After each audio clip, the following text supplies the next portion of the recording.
Fabien Claude, une course spéciale pour lui. On revit l'événement à Pokljuka. Fabien Claude qui avait accroché un podium malgré un drame qui avait touché sa famille.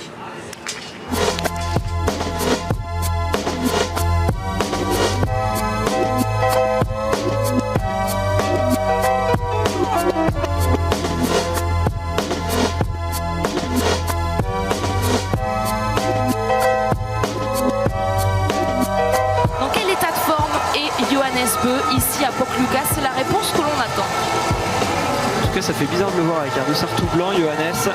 Au moment où Martin Fourcade va partir, ils vont se retrouver ensemble sur la piste. Ça, c'est intéressant pour Martin d'être avec Bénédicte Doll en point de mire. C'est un bon skieur, ça permet de prendre le bon rythme. On voit l'Allemand est parti.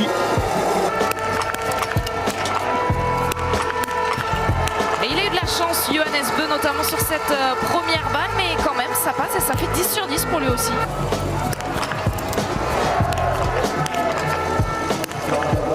Les statistiques impressionnantes de réussite au tir de Martin Fourcade vont gonfler après cette course, mais attention à bien sortir de ce tapis. Il a perdu une ou deux secondes là avec son bâton. Oh, attention Martin là, qui est pas très concentré là, enfin c'est pas de sa faute, hein. Il y a une plaque de glace qu'il n'avait pas vue. Allez Martin, c'est pas grave, on peut gagner la course malgré ce genre de petits détails.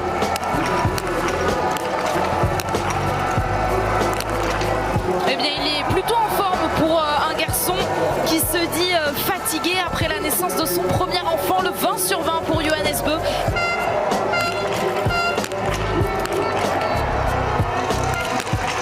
Oh, il a fait le boulot derrière la carabine, Martin Fourcade, le 20 sur 20 maintenant, il faut terminer le travail sur la piste. Et Fabien qui va chercher un 20 sur 20, c'est exceptionnel, c'est vraiment incroyable. Ce que vient de faire Fabien, je vous le dis, ça fait vraiment des frissons. Allez Fabien, il faut se battre désormais pour aller chercher le podium. Ce serait vraiment exceptionnel de sa part de réussir à le faire. On va suivre son dernier tour, il ressort 3e à 31 secondes. Fabien, allez chercher ce premier podium en carrière, ce serait fabuleux. Il vient déjà d'aller chercher un premier record personnel, Alexis, puisqu'il n'avait jamais réussi à faire un 20 sur 20.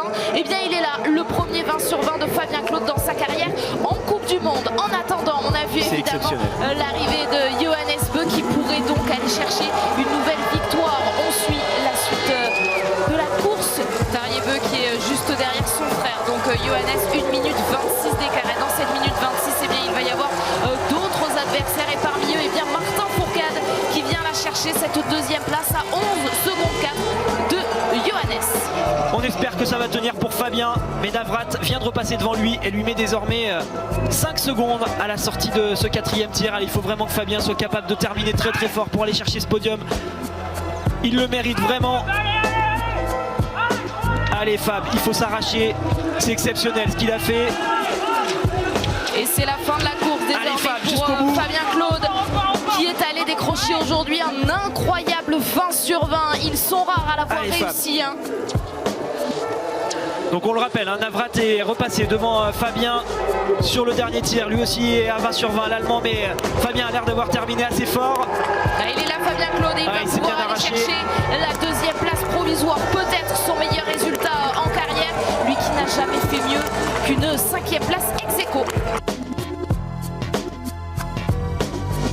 Ouais, je suis hyper satisfait de ma course. J'avais tellement de choses dans la tête depuis hier soir et voilà, on a décidé de prendre le départ et avec Florent.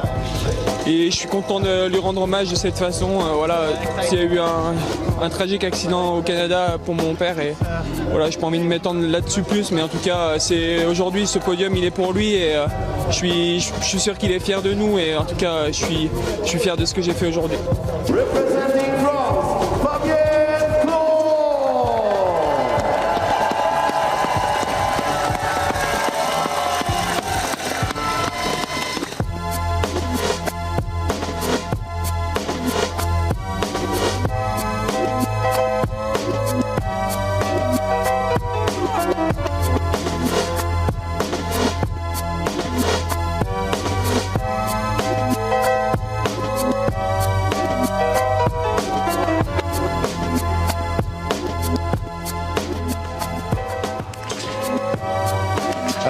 Claude qui sera le premier Français à s'élancer avec le dossard numéro 14. Ces dernières semaines qui ont changé sa manière de voir le biathlon. Il s'est confié à Tanguy Carrois, c'était ce lundi. Entretien qu'on vous propose d'écouter maintenant. Qui ont changé sa manière de voir le biathlon. Il s'est confié à Tanguy Carrois, c'était ce lundi. Entretien qu'on vous propose d'écouter maintenant. Qui ont changé sa manière de voir le biathlon. Il s'est confié à Tanguy Carrois, c'était ce lundi. Entretien qu'on vous propose d'écouter maintenant. Qui ont changé sa manière de voir le biathlon. Il s'est confié à Tanguy Carrois, c'était ce lundi. Entretien qu'on vous propose d'écouter maintenant. Qui ont changé sa manière. Hier, on va juste parler de l'entraînement. Tu as réussi à conserver l'entraînement et à garder de l'envie d'aller skier? De l'envie, ouais, ça c'est sûr. Après, conserver l'entraînement, ça a été un peu plus compliqué. C'est vrai qu'on avait, je me mettais 3 jours de repos où ça m'éclatait complet entre les funérailles, etc. Et après, on n'a qu'une envie, c'est d'y retourner aussi. Et c'est vrai qu'à chaque fois, ça nous met un petit coup d'arrêt, on repart 3 jours. Donc ouais, après j'ai eu la chance d'aller au Mondiaux Junior accompagner mon petit frère en Suisse à Lenzerheide. Et ça m'a permis pendant 4 jours de m'évader aussi et de faire un peu de volume. Et voilà, on verra bien. De toute façon, on verra bien ce qui va se passer, mais je pense que la forme est bonne quand même, quoi. Quand on voit ce qu'a fait Emilien hier, c'est juste monstrueux et magnifique.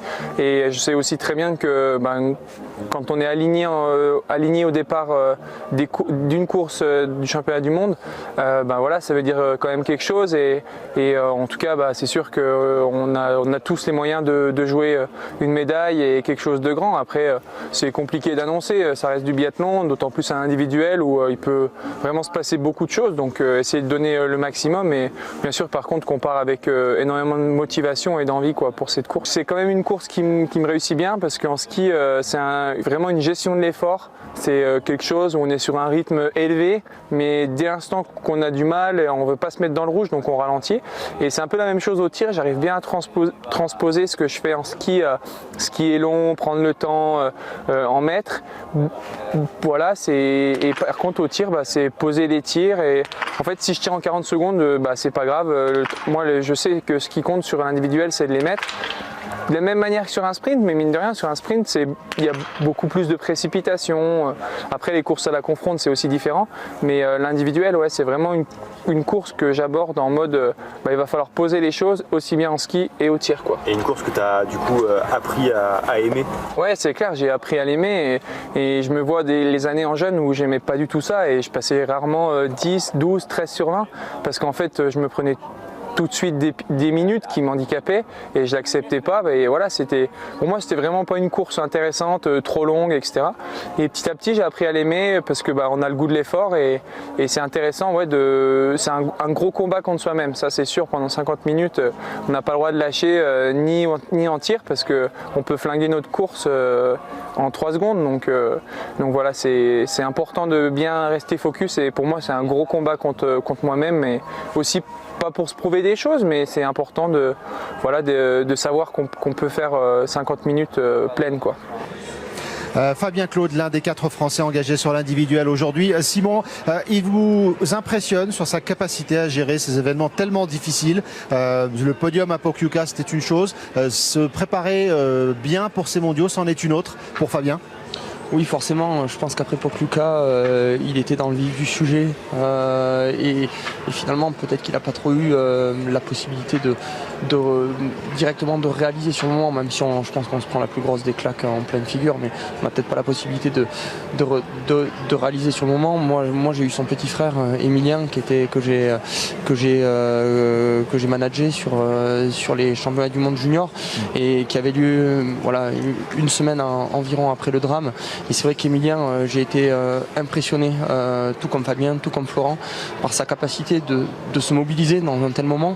Mais on va dire qu'Emilien était déjà resté une semaine dans cette ambiance qui est quand même pas évidente. Et il avait passé beaucoup d'énergie, donc il réalise un superbe 10 sur 10 avec une superbe 12e place. Mais j'ai envie de dire qu'il avait un petit peu perdu trop d'énergie pour pouvoir espérer mieux sur les skis.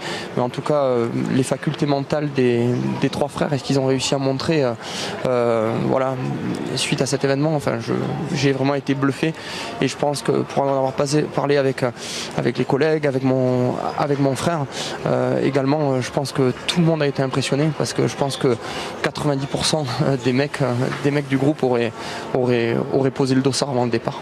Alexis, votre témoignage pendant que Martin Fourcade est en train de se préparer également avec ses réglages à venir sur le pas de tir. Admiratif, leçon de courage de toute la famille, ils ont vraiment tous été exceptionnels.